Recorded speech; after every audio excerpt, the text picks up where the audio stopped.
Assalamualaikum warahmatullahi wabarakatuh. Halo, kembali lagi dengan saya Nadia Isna Rahmawati di video kreatif pembelajaran. Nah, pada video ini kita akan membahas materi penginderaan jauh kelas 10. Nah, pada bab ini kita akan belajar mengenai pengertian penginderaan jauh, hasil penginderaan jauh, komponen penginderaan jauh, dan bagaimana cara interpretasi citra yang baik. Yuk kita simak video ini dengan seksama.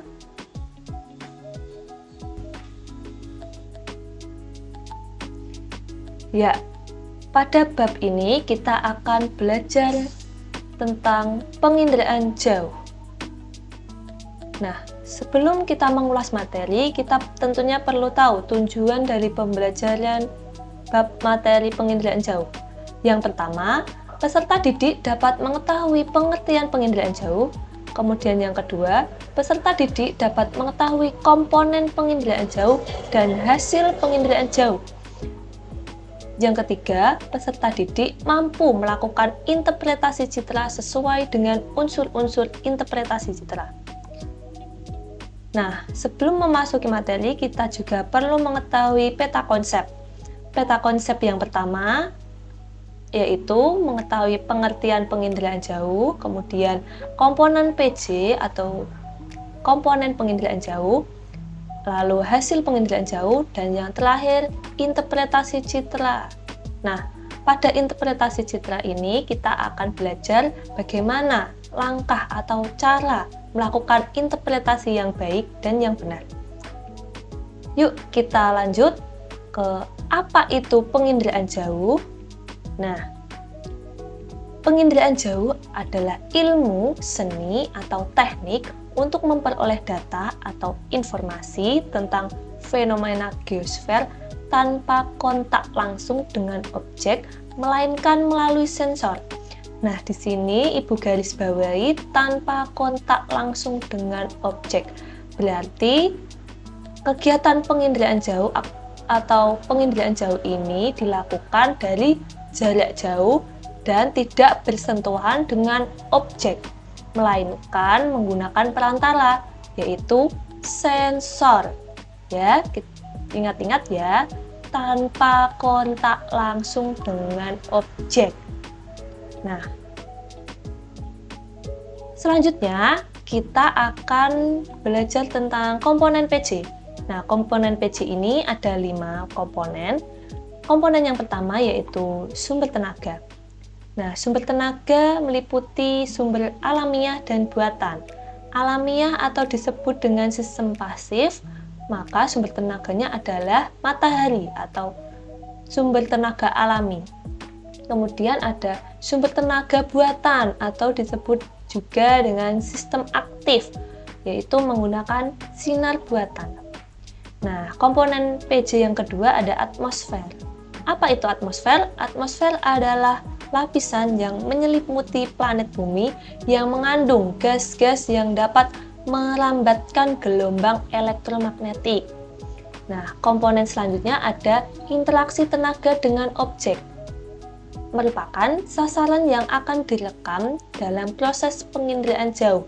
Nah, objeknya ini yaitu permukaan bumi, jadi yang direkam ya nanti.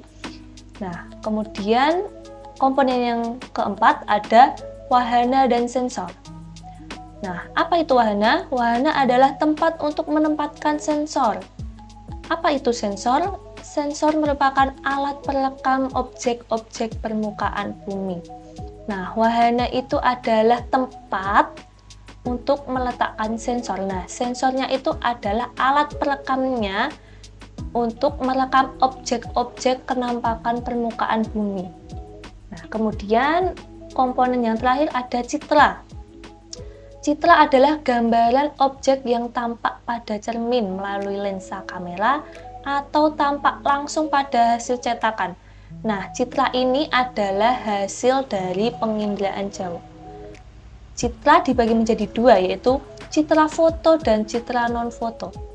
Nah, untuk dapat memahami bagaimana komponen PJ, Nah, kita harus mengetahui ilustrasinya.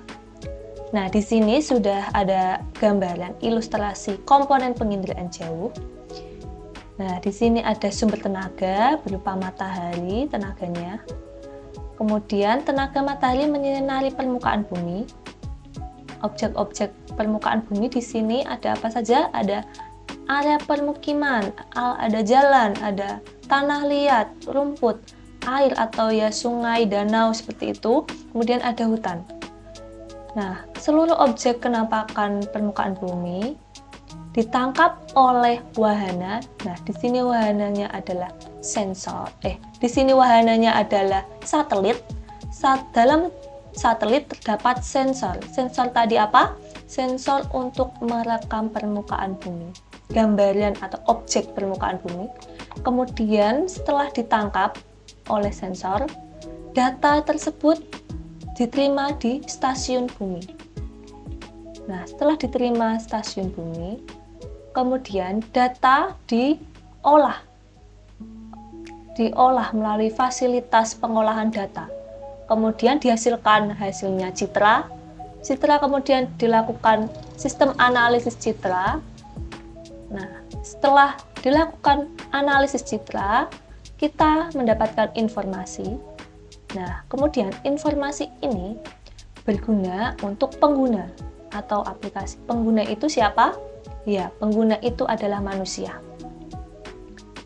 Nah, begitu langkah atau komponen penginderaan jauh.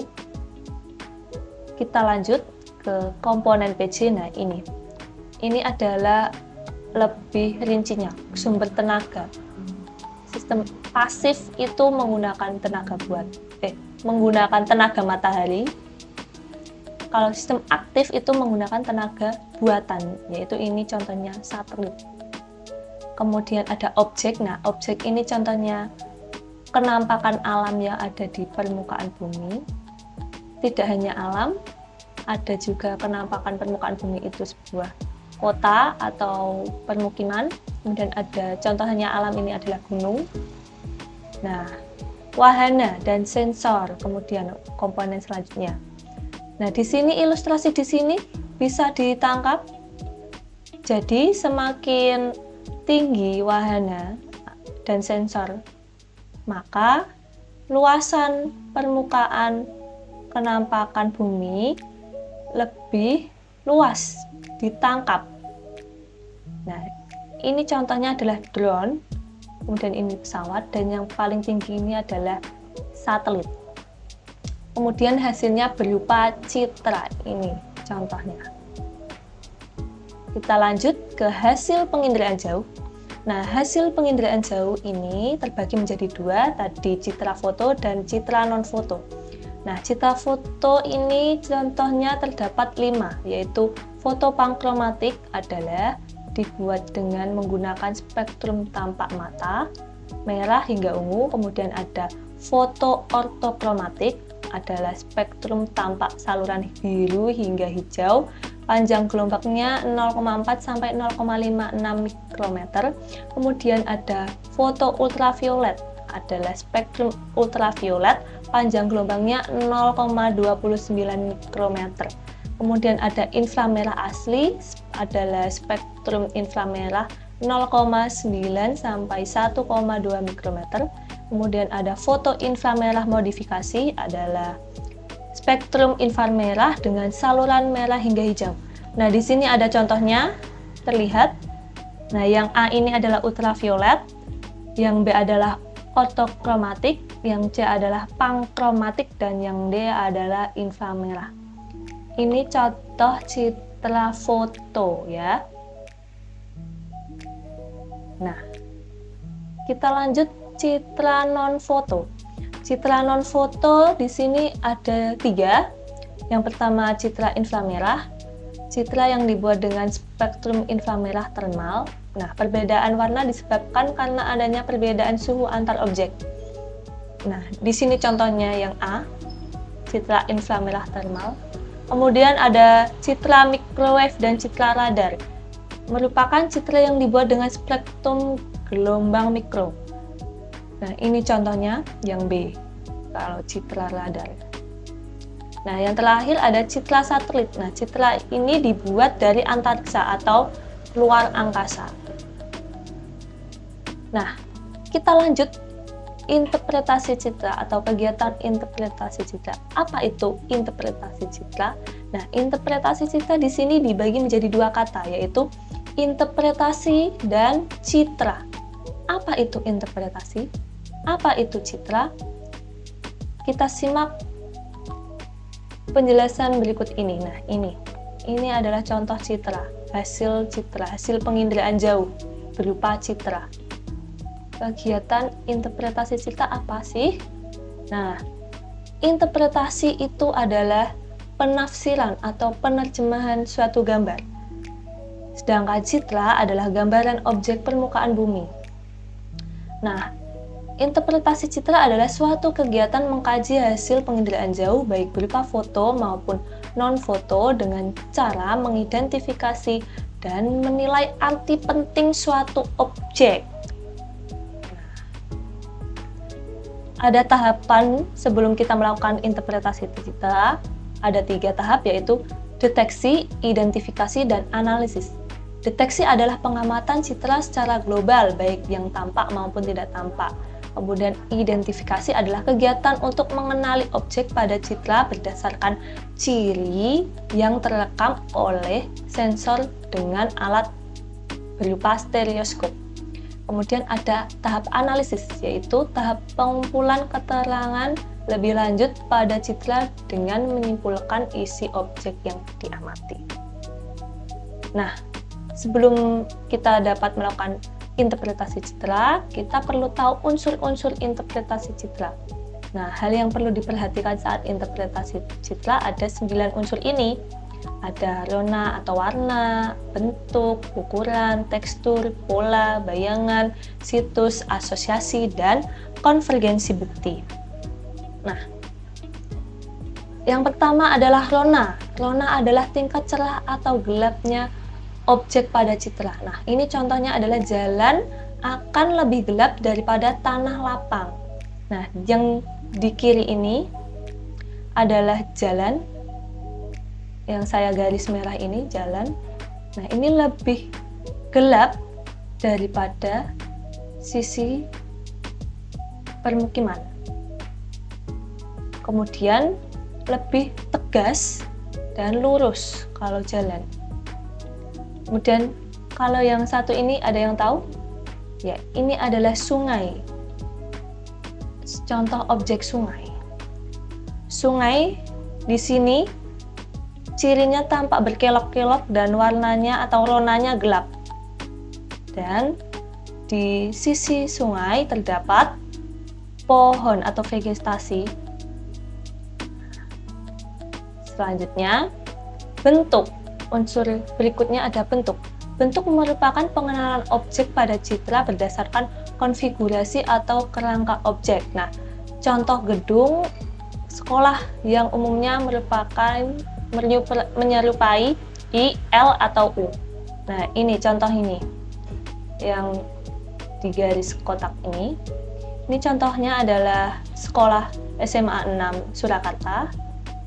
Kalau ini adalah contoh sekolah SMA 5 Surakarta. Ini contoh SD Negeri Cengklik.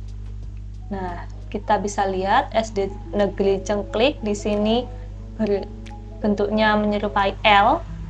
Kemudian SMA 5 kotak atau U, cirinya bisa dilihat ada lapangan. Nah, ini dilihat dari unsur bentuk ya. Kita lihat unsur berikutnya adalah tekstur. Frekuensi rona pada citra dinyatakan dalam ukuran kasar, sedang, dan halus. Nah, contohnya ini hutan bertekstur kasar, belukar sedang, dan semak halus. Nah, di sini contohnya adalah yang A ini adalah sawah dan yang B ini adalah kebun. Sawah dengan kebun teksturnya lebih halus sawah karena sistem tanamnya teratur. Kemudian kalau kebun lebih kasar daripada sawah. Ya. Kemudian unsur selanjutnya ada bayangan. Bayangan ini bersifat menyembunyikan objek yang berada di daerah gelap. Contohnya ini lereng terjal tampak lebih jelas dengan adanya bayangannya. Ini contoh Gunung Merapi. Di sini ada gelap. Nah, ini lerengnya terjal. Menandakan bahwa Gunung Merbabu maksud saya, ini gunungnya tinggi dan terdapat lereng. Di sini ada warna hitam terlihat. Nah, di sini menandakan bahwa daerah ini terjal dan tinggi. Nah, kalau ini adalah contoh Solo Paragon atau Mall Solo Paragon. Nah, yang ibu panah ini adalah bayangannya, warna hitam ini. Sehingga menyatakan bahwa ini adalah gedung bertingkat. Atau menandakan bahwa gedung ini tinggi dibandingkan dengan perumahan di sampingnya. Selanjutnya ada situs. Unsur selanjutnya situs yaitu letak suatu objek terhadap daerah di sekitarnya. Nah, contohnya adalah permukiman pada umumnya memanjang di tepi sungai atau sepanjang jalan raya.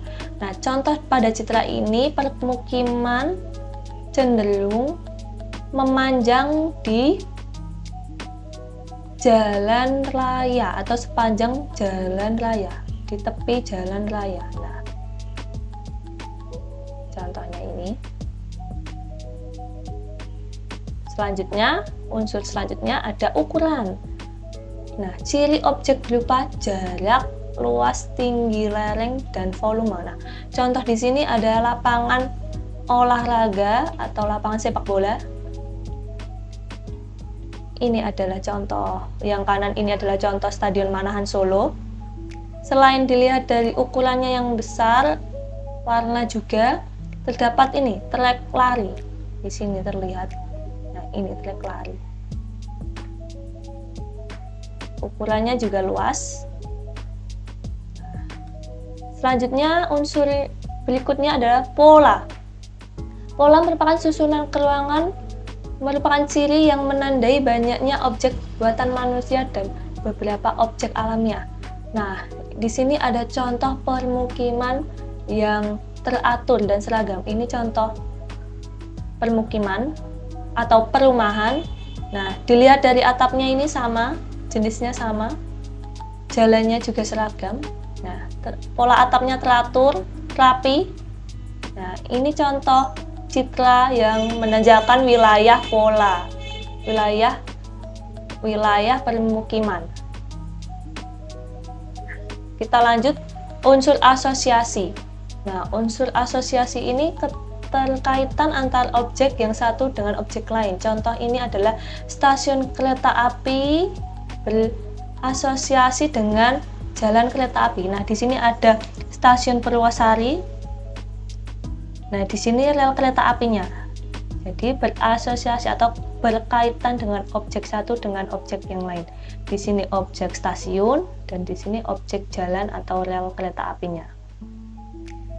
Nah, kemudian unsur terakhir ada konvergensi bukti.